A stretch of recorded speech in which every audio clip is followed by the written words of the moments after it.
Bu il azad edilən ərazilərdə 65 min hektardan artıq ərazinin minalardan təmizlənməsi planlaşdırılır.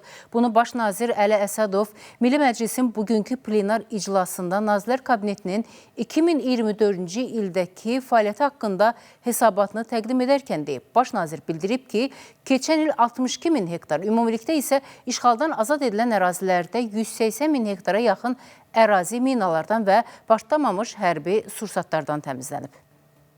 Baş nazir Milli Məclisdə hesabat verdi. Ölkənin müdafiə qabiliyyətinin gücləndirilməsinin, dövlət sərhədlərinin mühafizəsinin, ordunun maddi-texniki təchizatının yaxşılaşdırılmasının, hərbiçilərin sosial təminatının, xidmət şəraitinin yaxşılaşdırılması istiqamətində kompleks tədbirlərin icrasının 2024-cü ildə də prioritet olduğunu deyən Əli Əsədov, Qarabağda görülən işlərdən, həyata keçirilən tədbirlərdən də danışdı. Minalardan təmizlənən ərazilərin statistikasını söylədi.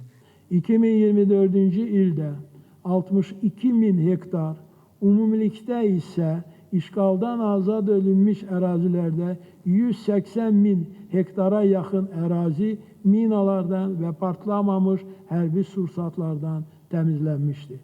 2025-ci ildə 65 min hektardan artıq ərazinin minalardan təmizlənməsi planlaşdırılır. Millət vəkilləri bəzi təklif və fikirlərini səsləndirdi. Hesabat ilk növbədə tək deputatların, nazirlərin deyili, iqtisadçıların deyili, eyni zamanda sıravi vətəndaşın öz həyatında hiss eləyə biləcəyi bir reallıqdır. Bu reallıq ondan ibarətdir ki, Azərbaycanda makroiqtisadi sabitlik qorunub saxlanır. Azərbaycanda inflyasiya artıq neçə illərdir ki, bir rəqəmli səviyyədədir. 2024-cü ildə bizim ali məktəblərimizdə Qərbi Azərbaycanla bağlı yeni araşdırma mərkəzləri açılıb. QHT-lərə Dövlət Dəstəyi Agentliyi, Ombudsman aparatı, müxtəlif dövlət və qeyri-dövlət qurumları tərəfindən çoxlu layihələr həyata keçirilib. Xüsusilə qaçqınların və məcburi köçkünlərin işləri üzrə Dövlət Komitəsi, Mədəniyyət Nazirliyi, digər qurumlar konkret işlər görüblər.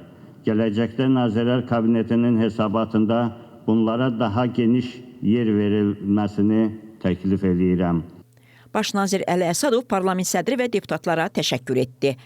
Beləliklə, Nazirlər Kabinetinin 2024-cü ildəki fəaliyyəti 107 lehinə, 1 əleyhinə, 2 bitərəf olmaqla hesabat qəbul edildi. Bəturə Nəbiyeva, Nadir Cəlilov, Space.